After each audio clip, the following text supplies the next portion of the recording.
All right. Good morning, Doug. We live in confusing times. It's hard to know what's happening even.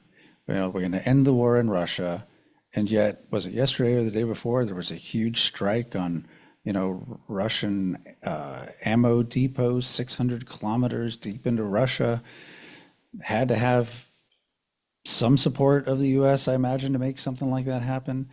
Um, we hear the tariffs are on, they're off, the negotiations are happening and going well with one country, and then they fall apart, and a whole bunch of other things. But it's just confusing to know what's actually going on right now at all. And the truth is that I think we live in a time where people have to make decisions. But how do you cut through the noise and know what to do in times like this? Yeah, that's a very good question, and you're quite correct. And in addition to the fact that we get all this stuff coming across the airwaves and such, how do you know you can believe any of it? Quite frankly, all we know is what we're told. I'm not boots on the ground right now in Russia so yeah, you're right. Yeah, and Trump has a lot of support there, but there's been, he likes to say promises made, promises kept, but there's a lot of promises out there we're still waiting on. I mean, I'm waiting on some arrests or at least Yeah. some. Uh, Yeah, if he doesn't start handing down indictments, lots of indictments, I think the natives are going to start getting restless. I'm getting restless. You know, uh, what is it? Money talks, bullshit walks. So enough of the talk. I'd like to see some indictments. right, something on that front, but we see nothing. And I thought, when they brought Dan Bongino in, right? Yes, and Cash Patel, I thought they were supposed to raise hell. Yeah, and I It's mean Dan, nothing. Dan on his show basically laid out all of the case for several clear crimes, and then they bring him in, and now they brought him in. Now he can't talk, by the way. You know, Before he was more effective so far. I think it's only been a month, maybe less, than he's been in that role as the assistant director of the FBI. But at least before he could talk about what all the Yeah. crimes. Now he can't even talk about them. Yeah, and you mentioned earlier when we were talking that whatever happened to all the names of who was supposed to come out from Epstein? Uh, Yeah, or what about all the drones over the Northeast? That's right. All these unanswered questions, and there are answers. The, as I say, the truth is out there, but we're not being exposed to it still. We're not getting it. No, no, we're not getting it. So yeah, it's a super confusing time, and it's super confusing in the markets as well. I mean, we have some things that we can observe the price action in and go, well, okay, well, that is meaningful. Like, the rates on the long bonds going up so much. Well, that's meaningful, but what does it mean? I don't know. But it stands out as something very important. The gold price briefly hitting $3,500.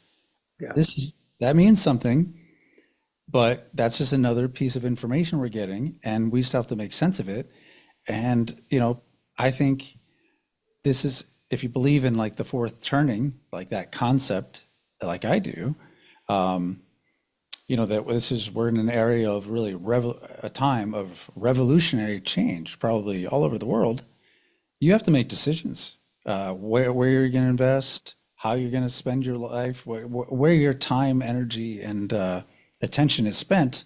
But in this cacophony of noise, like, how do you determine signal? How do you determine what to do? Yeah. Well, look, personally, I want to spend more and more time. Well, I already spend by far most of the year here in Uruguay and Argentina, and that's going to continue because this is a physically safe place to be. And I'm reasonably isolated from a lot of the cacophony that we hear out of. Yeah, so that's my personal solution. And so that we don't wind up sleeping under bridges, I'm continuing with the capital that I have to do the things that I've been recommending. And it's worked out well. I mean, gold is up about 100 times since I first started buying it, and I've never sold any. So that's worked out okay, even though it's just been savings for me, not a speculation. Yeah, but And performance better than Berkshire since 2000. it's 100 to 1 shot. Okay. It's taken a lifetime. Okay. But frankly, most people just lose money in investing. Getting 100 to 1 shot slowly, safely, nothing wrong with that for savings. Yeah, and it's the kind of thing though. It's funny you get insulted for doing it almost the whole way up, but but it went up. Yeah. You know, But now nobody even talks about gold. no, and that just shows you, I think, that we're at the beginning of this and not at the end. Yeah. Yeah. So finally, all these crappy gold stocks are going to take off and howl, and it's going to be wonderful. And then I'll have to ask myself, well, what am I going to do with all this money? I don't want anything else, quite frankly. And you get more than a certain amount of money, uh, you start to worry about it. It takes a lot of your time. Oh, wait a minute. The point of having a lot of money is that it should free you up, not tie. It's perverse. Everything's a paradox. It is. It is a paradox. But what do you do? I mean, what should people be looking at to understand at least that to get a better understanding of what's coming? I mean, there are things that can't be ignored, like, well, there is the debt of both, of course, the state, the federal level, the state level, the local level, and the personal debt that Americans carry. So, like that's a fact that's not going to change no matter what Trump says. There, you know, yeah, and you see obviously this weird price action in the markets for different things. So those are things that we can look at and go, okay, those are meaningful things that point to a trend. But is there anything else? Are there any other larger things that you can see out there that help reduce the noise? Any truths? I think the long-term trend that's been in motion now for many, many decades is going to stay in motion. The dollar is going to continue losing value at an accelerating rate. So you don't want to own bonds. You don't want to own dollars. And that's going to have a lot of consequences. The whole financial system is based on the dollar and government debt. And what? And the way it will be solved, I think, is by the dollar literally being inflated out of existence with occasional defaults along the way in certain areas. Right. Well, bankruptcies, corporate bankruptcies are up, I think, 35% in the first quarter of this year compared to last year. So we're starting Yeah. to see that tick up. Um, what are the implications broadly of the dollar continuing to decline socially and culturally and politically? Well, as it does that, it's going to be harder and harder for the US to export dollars. And our major export, as I've been saying for years, is not soybeans and Boeings, it's dollars. So as the dollar loses value more and more radically, it won't be so acceptable abroad. I mean, there have been dollar crises in the past when tourists that were in France could no longer change their dollars just to buy stuff Sure. down at the local coffee shop or whatever. So it'll be that on a worldwide scale where the dollar becomes a hot potato. That's interesting. I have this hedge fund manager friend, a former American who lives in Monaco now, manages a few billion dollars. Very, very smart guy. And I talked to him last Sunday, I guess it was. And just because he's in Monaco, he's lives with Europeans. Most of his friends there are Europeans. And the general sentiment of Europeans toward America at this point is extremely negative. Of course, a lot of that is because of Trump. But what he told me is one of his friends is a private banker, lots of really wealthy clients, and he says, and many of them by default were holding in their accounts dollars. They just because they'd always have, of course they need euros to live, but like they keep dollars. And Sure. he said, and this is just one anecdotal example, but this private banker said that lots of his clients want to just convert it over to euros just because they don't want to hold dollars anymore. So that's just a small example of what seems to be happening on a global scale, or at least it's beginning to happen on a global scale. Yeah, I agree. Except I wouldn't want to hold euros. I think euros are worse than dollars. Yeah, So they're making, and of course, this is one reason why gold has been going up around yeah, the edges. Where else are you going to run and hide? Quite yeah, frankly, all these paper currencies are really toilet paper. yeah. Well, at least the euro, they need it to live. That is what they have to spend. So it was kind of illogical for them to keep it in dollars for that reason. But yeah, so it's interesting. So what does it mean then, like culturally? What is that? What will that do to society if the dollar is in a long-term decline?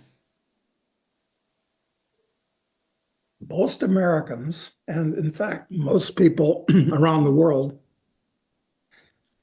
keep most of their wealth in currency, which is to say in dollars if they can get them. I mean, if you're a if you live in some third world country, you probably keep most of your money in the whatever the local, but you want to keep it in dollars. But if the dollar dries up and blows away, all these people are going to lose everything they have, including most Americans. Of course, on the other hand, all the debt that most Americans are buried under is going to dry up and blow away. The only prediction you can make is it's going to be financial chaos, and chaos is not a good thing from any point of view. Hmm. Well, it seems all the changes that Trump is trying to make, is pushing that chaos forward maybe in the timeline. It had to come no matter what. But if his agenda is really to reset the system, which it seems like it is, hopefully to the benefit of America and Americans, that means he's got to move really fast. He's got to be very aggressive about these changes. So, Yeah. Well, he's not showing that aggression in one area that it mentions what we talked about. Where are the indictments? Where are the people going to jail that should be? Where are the trials? where's the cutting off of weapons of war to Ukraine? That hasn't happened yet. And why is the US accelerating its bombing, it seems, of the Houthis, which is just a tribe in Yemen, not even a government, never done anything to us. So where's that going to end? Are they going to have to invade Houthi land, North Yemen, of all places? Well, there was an announcement from Trump to Congress yesterday, I believe it was, that they were sending more combat units to the region. Hmm. No, it's actually just completely insane.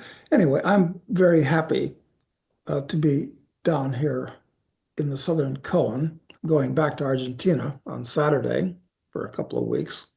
But it seems to me that more and more Europeans, especially, but also Americans, will want to get another crib down here where it's things are moving in the right direction.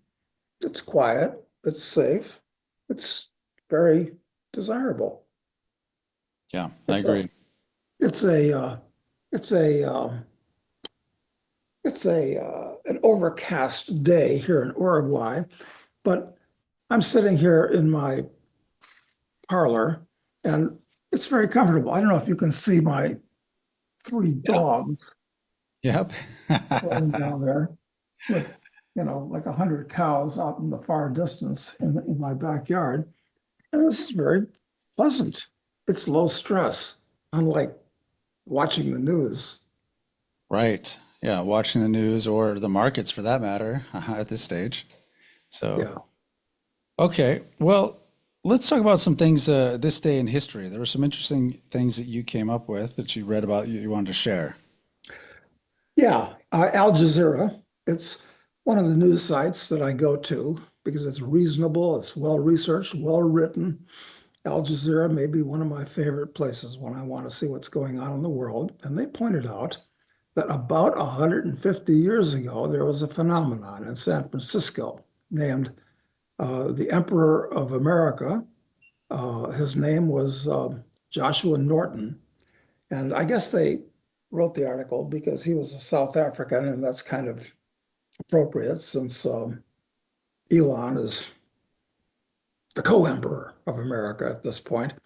But it's interesting. He declared himself. He was a rich guy, then he lost all his money, but everybody liked him. Nice personality, they say. And he declared himself Emperor of North America. And nobody took him really seriously, but everybody loved him. And even when he died, and people forget this, there was a 10,000 people uh, visited him in the morgue in San Francisco. It's like a state funeral. Almost a state funeral. That's right. So I think it's interesting that things like that happen.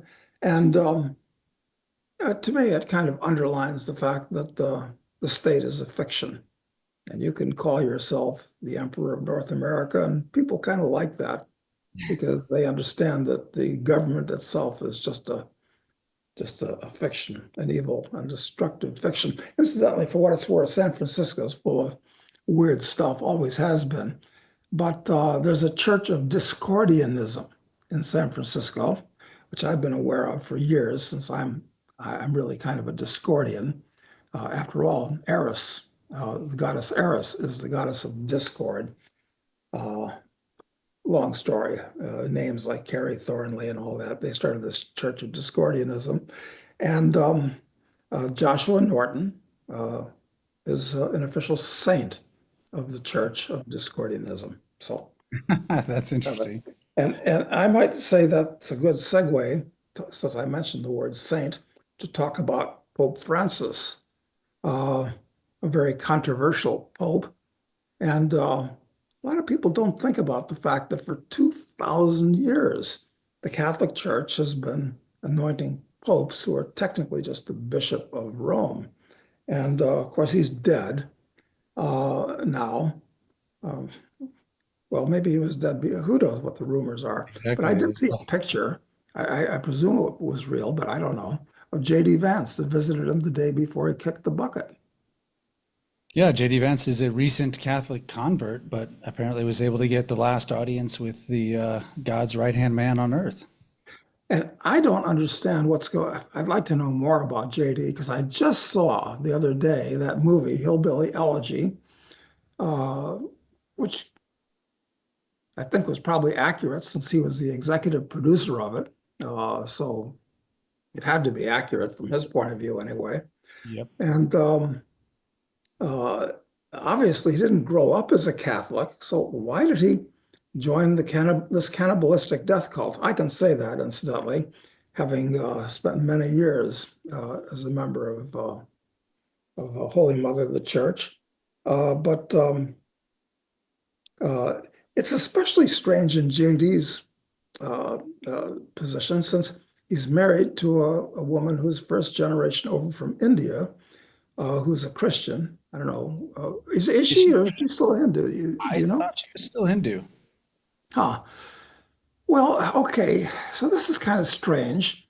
The Hindus worship many gods, and of course, the Muslims say that Catholics worship three gods, the Holy Trinity, which has always been a mystery to me.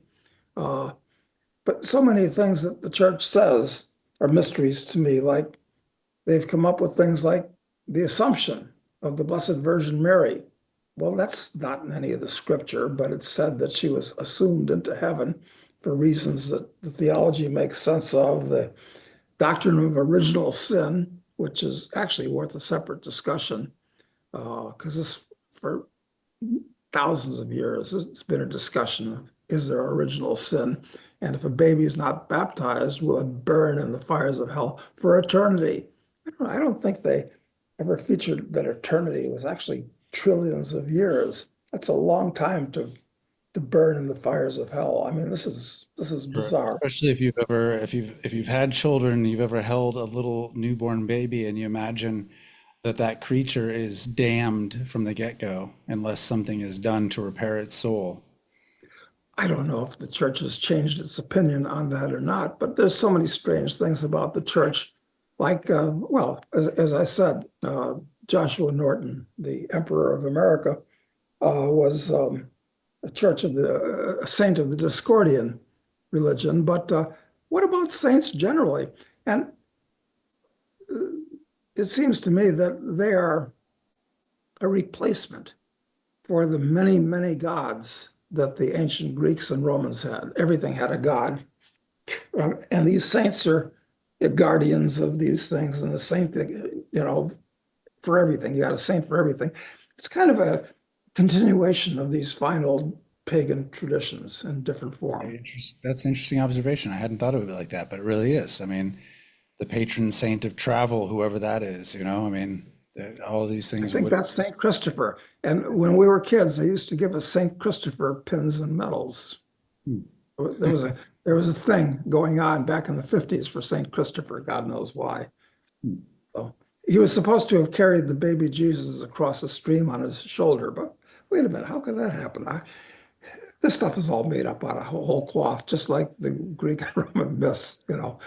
But people like myths. It gives you something to believe in, and people like that. His wife is, in fact, Hindu. Hindu. I don't know. I'm sure they love each other, but with something as important as religion, you've got to be on the same wavelength. So I'd like to see how that ends. Anyway, uh, other things that happened today. Martin Luther King was killed today in 1968 in Memphis by James Earl Ray, who first said he did it, and then for the rest of his life said that he was framed and he didn't do it. What are Hmm. the facts? Well, this was another promise of Trump to release the files on MLK. Yeah. Well, is that going to happen? Uh, I haven't heard anything about it since he said it was going to happen. no, and there's got to have been some serious investigation by people that are knowledgeable that did interviews that weren't about JFK and where the magic bullet came from. And so I'm losing confidence in Trump because where are the indictments for all the criminality that he's talked about and exists? So when are these people going to be tried? When are they going to be dealt with? When are they going to be even fired from their positions? The people that were Well, as involved. one of the natives, I'm starting to get restless about the lack of progress on the part of the administration. Hmm. So anyway, the next thing that I came up with, uh, just a fact, is that today in 1616, William Shakespeare died. And I'm a huge fan of Shakespeare. I really am. Um, Even though a lot of people aren't sure who actually wrote his plays, whether it was Shakespeare himself or William de Vere or a number of other people have been put forward. What's your take on that? I just don't know. I really don't. My old friend Bob Prechter, who writes a very good newsletter, wrote a book. Actually, Bob is a man of many parts, putting forth the case for De Vere having been the real Shakespeare, not William Shakespeare, the actor himself. Well, who knows? This was the turbulent 17th century when Charles the First and James the First and you know, the Cromwellian Revolution was not far in the future for England. So it was a turbulent time. I can see why somebody might want to wash his hands of writing politically Hmm. potent plays. So anyway, that's what happened then. And there was one other death today. Boris Yeltsin, the first actually elected leader of Russia in all of its history, died in 2007. What was your take on him? I was just a little kid at the time, and the impression I got somehow in my head is just that, oh, he was just some drunk who was kind of a buffoon, I guess. That was the impression that I had. What's the reality of him? Well, I guess it's true that they say that he drank a lot, but this is a collapse of a whole political system that came down, and anything could have happened in the old Soviet Union at that time. Nuclear weapons wandering around, uh, titles to industries and property being exchanged. I mean, it could have ended very differently from the way it did. So uh, I guess Boris was the man at the time. I don't know. Have to. I don't know actually what the facts are, what was going on inside the Kremlin. But after Yeltsin, I guess Putin took over, and Right, and he Putin's. was like hand selected by Yeltsin, right? Like Yeltsin wanted him. I guess that's right. But what do we know except for what we're told? That's true. But it is interesting when we talk about Putin, who's been designated as the Adolf Hitler of our time, which is totally untrue. I think he's a thoughtful and reasonable man who's got a very tough job. Sure, he's killed a bunch of people, but all these people in high political office, including all of our presidents, especially recent ones like Obama and the Bushes, they've all put out hits on people, whether using drones or using individual operatives in the military services. So these people all they'll all burn in hell if Catholic theology is correct. Unless they go to confession and ask for forgiveness, and then it's all over, right? It's fine. Well, that's what they say, and yeah, I know the drill. I mean, you know, I've heard many lectures from Benedictine monks and from Jesuit priests and all this stuff since day one. Yeah, I've heard all this stuff. And most of it, frankly, went in one ear and out the other because it didn't make logical, rational sense to me. But yes, that's what they say. But who knows? Maybe they've changed that. I mean, there have been a lot of changes in the church in recent years. And of course, who's going to replace Francis? I'm not sure anybody really cares about the church so much anymore. But apparently, about half of the current College of Cardinals has been appointed by Francis, and Francis was really a crypto-communist. I mean, he was basically a Peronist politician who got into the church business Hmm. in Argentina. And so it'll be a real lefty. Question is how radical a lefty is it going to be? Hmm. And what difference does it make today? What difference does it make actually? Because there was a novel written, I don't know, 30 or 40 years ago called The Shoes of the Fisherman. And that posited that somehow or other, a really radical uh, cardinal became pope.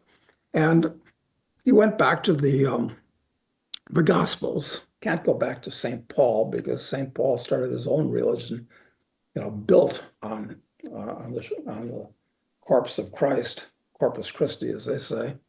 Uh, Most people don't know that the name of that city is the body of Christ. We used to have a nuclear submarine too called the Corpus Christi. And since it was a ballistic missile, they changed its name because it seemed like the body of Christ wasn't very appropriate Doesn't for a sit right. missile submarine. But so anyway, in the shoes of the fisherman, that Pope decided that, you know, poverty was all about, that you shouldn't have all these rich robes and gold ornaments and giant buildings and the bureaucracy. So he basically gave it all away or sold it, or I forget what he did, but wound up distributing all that money to the poor, which of course would do them no good at all, would mostly just buy them more heroin and alcohol. But anyway, that's what he did. But the idea was that the church should get back to the roots that Jesus set it up to, which is supposedly, or maybe, an instrument of moral instruction. Of course, there are other people that make the case that no, Jesus was really a political radical because the Jews were very restive at that time and wanted to overthrow the Romans. I, we really don't know. All we know is what was written 2,000 years ago. And anything that was written, like the Gospels, they were all written 30 years after he was dead. So, I mean, it's like a game of children's telephone in many ways. I don't know. Well, They it's don't, kind of takes us full circle, really, to the, we can't even interpret the events of today well, you know? no, no, So we can't. interpreting events 30 years after the death of Christ or 2,000 years after it's written is confusing. You're right. It would have all just been, well, he said, she said, and yep, there's no question about the fact that that stone was moved from the tomb. And okay, somebody said that. I mean, hey, listen, maybe miracles happen, but Maybe they do. Yeah. Okay. All right. Well, I know you're on a quick time clock today, Doug. You got another meeting going, so I'll let you go, and we'll be back on Friday with questions from members of the file. yeah, and I hope that people that have some questions about anything and everything will put them forward to us. Yeah, we love the questions, and Nothing really, like a good discussion after all. yeah, exactly. Okay. Well, thanks very much, Doug. I'll let you get to your next meeting. Take care. Thanks.